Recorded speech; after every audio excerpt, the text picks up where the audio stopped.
Bismillah ar-Rahman ar-Rahim. Assalamu alaikum wa rahmatullahi wa barakatuh. How are you, my students? I hope that you're happy and healthy and ready for today's lesson, which is the Unit 2 reading, the reading lesson of Unit 2. But before we do that, let's revise our previous lesson. If you remember the vocabulary, the word that we took, that we'll be taking today: relying, utility, bold, committed, perspective, harsh, enormous, and sacrifice. And these are the meanings. Relying is to depend on someone. Utility, a service supplied by someone, such as electricity or running water. Bold, to be courageous and strong. Committed, to be dedicated. Perspective, your own point of view. This is the perspective. Harsh, severe and difficult. Enormous, very large. Sacrifice, to lose something for a specific reason. So this is what we took in our previous lesson. So these are today's objectives: to list replacement for daily electric items, explain wind energy, find meaning for new words in the text, compare life with and without green power. Have you ever had the experience of living without things like electricity and running water for even a short period of time? What did you do? How did you adapt? Have you ever lived without electricity or running water for a long time? So what did you do and how did you adapt? For example, when you go camping and you stay there for 2, 3, maybe a week, there is no electricity or running water. You have to depend on yourself for getting the water and to deal with your daily needs without electricity. So what did you do and how did you adapt? This is an interesting questions here. So try to asking your friends and figure out the answer. Have your parents or grandparents told you about their experiences? Maybe your parents or maybe your grandparents lived without electricity for a while. They can tell you their experiences. So living off the grid. Living off the grid. You can see pictures here for a wind farm, and some solar panels and some fresh vegetables here. So living off the grid, and you notice the recycling logos here. We'll be learning about wind farms, solar panels, that we get the solar energy from the sun. So what do you think the grid is? So the title here is living off the grid. What is the grid? What does it mean to live off the grid? So what is the grid and what does it mean to be living off the grid? This is a question that we'll be answering later on. So before reading, read the passage and underline ways that your country can replace utilities such as electricity, natural gas, and water from the local supply system. So underline what you think is correct here in this question. So living off the grid, this is the article we'll be taking today. Let's listen to it together. Imagine heating your home without relying on the local power plant. Wouldn't it feel good to meet your need for electricity without harming the environment? For a growing number of people, these ideas have become reality. Out of concern for the environment and a desire for self-reliance, these people have made the bold decision to live off the grid. What exactly is the grid? The grid, short for the power grid, is the linked system that supplies electricity to most homes and buildings in developed nations. Homes that are off the grid are not hooked up to the local power supply. Instead, they produce all of the energy they consume. As a result, people living off the grid avoid the environmental and financial costs that come with on-grid living. So getting back to the question, what is the grid and what does it mean to be living off the grid? Again, what do you think the grid is? What does it mean to be living off the grid? I think the second paragraph here answers this question. What exactly is the grid? The grid, short for the power grid. So it's a power grid, not just a regular grid. It is the linked system that supplies electricity to most homes and buildings in developed nations. So it's the power grid that connects home, that gives electricity to our houses. Again, the grid, short for the power grid, is the linked system that supplies electricity to most homes and buildings in developed nations. Homes that are off the grid are not hooked up to the local power supply. Instead, they produce all of the energy they consume. As a result, people living off the grid avoid the environmental and financial cost that comes with the on-grid living. So the grid is the electrical grid, the power grid that supplies our houses with electricity. And living off the grid means that you live without this power net, let's say here, the power grid here. So you provide yourself with electricity with other sources for environmental purposes or maybe financial purposes. So let's continue with the article here. The key to getting off the grid is replacing electricity supplied by a power plant with a renewable energy source, like wind or solar power. Buildings that use solar power have solar panels on the roof or near the building. When the sun's light hits the panels collect the energy. Wind power is collected by turbines, also known as windmills. When the wind blows, the blades move, producing energy which is turned into electricity by a generator. Some people go even further off the grid. In addition to setting up a renewable energy source, they also have an independent source of water. They dig wells to access groundwater or use a cistern, a type of tank, to collect rainwater. Those most committed to living off the grid may even lack garbage service. These people generally live a life that creates very little waste, growing their own organic fruits and vegetables, and raising chickens and goats for eggs and milk. By avoiding the consumption of packaged foods, they greatly reduce paper and plastic waste. So you can see here in the first paragraph some examples of people living off the grid and how do they get electricity without using the grid. For example, here you can see the picture in the background using maybe solar panels, getting the power from the sunlight to generate electricity. This is one way of getting electricity off the grid, or maybe just using the windmills, the turbine from the windmills, and using the generator to generate electricity from the movement of the windmill. So these are some examples of how to get power or electricity from off the grid. Let's continue here. As challenging as it may be to live off the grid, most off-gridders feel that the benefits far outweigh the difficulties. Jorge and Ella Alvarez, off-gridders in northern Arizona, say, "We love being off-grid. It's definitely hard work, but it puts everything in life into perspective. It's surprising to find just how much you can do without. Many people think we have a harsh and depressing lifestyle. Nothing could be further from the truth. We see living off the grid as a gift that has allowed us to be more in touch with nature and each other."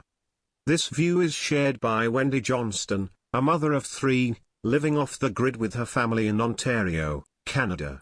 Wendy recalls, "In the house I grew up in, we would leave lights on all day, the thermostat up at night, and water running without a second thought. I wanted my children to be raised with more respect for the environment and an awareness of the impact that they have on it. My children don't take energy for granted. I love the fact that they are learning how to take care of the earth while, at the same time, learning to be self-sufficient." Wendy admits that living off the grid has its difficulties. For example, the Johnstons' power usually goes down a few times a year. However, Wendy reflects, "The funny thing is that these often turn out to be some of our best times as a family. The power outages have an unexpected way of bringing us closer together. We read books and play games by candlelight, or we get together and tell stories." Living off the grid entails sacrifices, and is certainly not for everyone. But for the thousands of people who have made this bold choice, life off the grid is filled with rewards that can't be matched by the conveniences and luxuries of life on the grid. So as it tells here in the conclusion, living off the grid, of course it comes with sacrifices. Living off the grid, you try to provide your own electricity, your own maybe water supply. It has its own sacrifices. That's why, as it says here, it's not for everyone. So it's not for everyone to live off the grid. So reading strategy here, understanding long sentences. So understanding long sentences, sometimes the sentences are too long, they are too hard to understand, too difficult to understand. So this is a reading strategy, understanding long sentences. Long sentences can sometimes be challenging to a reader. Find these sentences in the article and answer questions about them whenever possible. So let's look for long sentences in the article and we'll be answering some questions about them together. So the first paragraph here, we have two questions. Who are these people? What are two reasons they have decided to live off the grid? So where is the long sentence here in the first paragraph? Try to tell me where is the long sentence. Let's see here together. That's correct. It's the last one. Out of concern for the environment and a desire for self-reliance, these people have made the bold decision to live off the grid. So this is the first long sentence in the article. Who are these people? Who are these people? In the sentence it says, these people have made the bold decision. Who are these people? So the answer is yes, the growing number of people who aren't relying on the local power plants. People are trying to get off the grid. What are two reasons they have decided on to live off the grid? Again, what are two reasons they have decided to live off the grid? What are the two reasons that made them decide to live off the grid? So let's see the answer here together. They care about the environment and want to be more independent and self-reliant. Because they care about the environment, this is number one, and they want to be more independent and self-reliant.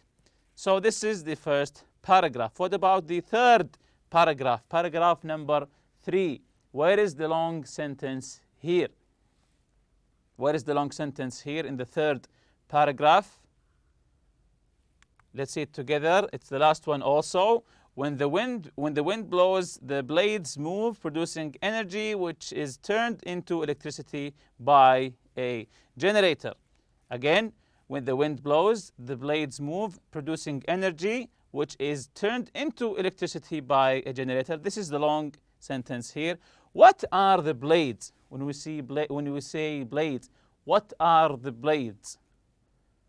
So the blades are the part of the windmill that moves. This is the part of the windmill, you see it on the top, that moves, that when it gets hit by the wind, it moves in a circular way. So the second question, how does a windmill produce electricity? How does that happen? How does a windmill produce electricity? So let's see the answer here. The blades turn when the wind blows. This produces energy. Then a generator makes the electricity. So it's all connected together from the windmill to the generator. In paragraph number 5, this is a little bit long paragraph. Can you tell me where the long sentence is here? Let's check it together then. It's in the middle. I wanted my children to be raised with more respect for the environment and an awareness of the impact that they have on it. Again, I want my children to be raised with more respect for the environment and an awareness and awareness of the impact that they have on it. So the first question, who does the pronoun they refer to? Again, who does the pronoun they refer to? The pronoun they. It refers to whom? Let's read it together again. I wanted my children to be raised with more respect for the environment and an awareness of the impact that they have on it. They. So let's see the answer together. Wendy Johnson's children. Wendy Johnson's children. Of course, he's talking about her children. So they is referring to the children. What are two things Wendy wants for her children? What are the two things that Wendy wants for her children? Let's see the answer here together. She wants them to care for the environment and to know that things they do have an effect on it. So she wants them to care of the environment and that they know that their actions have consequences regarding the environment. Again, she wants them to care for the environment and to know that things they do have an effect on it. Paragraph 7. Where's the long sentence here? Paragraph 7. Again, it's the last sentence. It's a very long sentence here. But for thousands of people who have made this bold choice, life off the grid is filled with rewards that can't be matched by the conveniences and luxuries of life on the grid. Again, but for the thousands of people who have made this bold choice, life off the grid is filled with rewards that can't be matched by the conveniences and luxuries of life off the grid. So the first question here, what is the bold choice referred to? The bold choice, the courageous choice. What is this choice? It's referring to what? Very good. Let's check the answer here. The decision to live off the grid. So this is the bold choice, to choose to live off the grid. This is the bold choice that the article is talking about. Number 2, what does the expression can't be matched mean? The expression can't be matched mean? The rewards that can't be matched by the conveniences of luxuries of life on the grid. So when we say can't be matched, what does it mean here? Let's check the correct answer together. It means that one thing is much better than the other. In this case, the rewards of life off the grid are much better than the good things about life on the grid. So can't be matched means that there's one thing better, much better than the other. But in our case here, the rewards of living off the grid are much better than the rewards of living on the grid. Here is some vocabulary practice. Let's discuss the words with the prefix self. Find these expressions in the article and explain what they mean. Self-reliance and self-sufficient. Look them up and try to tell from the context what do they mean. So self-reliance, it means doing things without help of other people. When you say self-reliance or self-dependent, it means that you depend on yourself without relying on other people. Self-reliance. What about self-sufficient? Self-sufficient, producing or making everything you need without help from others. It means that you are doing your own things without the help from others. Self means a person's own nature of characteristic. It is also used in the reflexive pronouns myself, yourself, and so on. Again, self means a person's own nature or characteristics. It is also used in the reflexive pronouns myself, when you say myself, yourself, etc. What other words do you know that start with self? Other words that start with self. There are, of course, lots of words that start with self. For example, self-esteem, self-taught. When you teach yourself something, it's self-taught. When you look for the information yourself. Self-defense and also self-control. So these are some of the words that start with the word self. Of course, you can come up with much, much more. So after reading the questions here, what are some public utilities that most of us rely upon? From the article, of course, some public utilities. For example, yes, electricity, natural gas, and water. Define the grid. If you remember the second paragraph, the definition of the grid. Yes, the linked system that supplies electricity to most homes and buildings in developed nation. The power grid. How does wind energy work? The wind energy with blades Yes, that's correct. When the wind blows, windmills turn, producing energy, which is turned into electricity using a generator. So, again, when the wind blows, windmills turn, producing energy, which is turned into electricity by a generator. Number 4, what are some reasons people choose to live off the grid? Why do people live off the grid? Some of the reasons. Of course, there are lots of reasons. For example, concern for the environment and desire for self-reliance, to rely on themselves and for their concern about the environment. Number 5, what are 2 alternatives of using public water utility? 2 alternatives to using a public water utility, as mentioned in the article: a private well or a cistern to collect rain water. A private well or a cistern to collect rainwater. You can collect rainwater, or maybe you have your own private well. Number 6, how could someone reduce his or her waste? To reduce waste, how do we do that? Of course, you can answer by growing their own fruits and vegetables and raising and tending animals for food. So this is some how to reduce waste. How could someone reduce his or her waste? And with that, we reach the end of this lesson. See you next lesson, inshallah. Subhanakallahumma bihamdik. Ashhadu an la ilaha illa anta astaghfiruka wa atubu ilayk. Assalamu alaikum.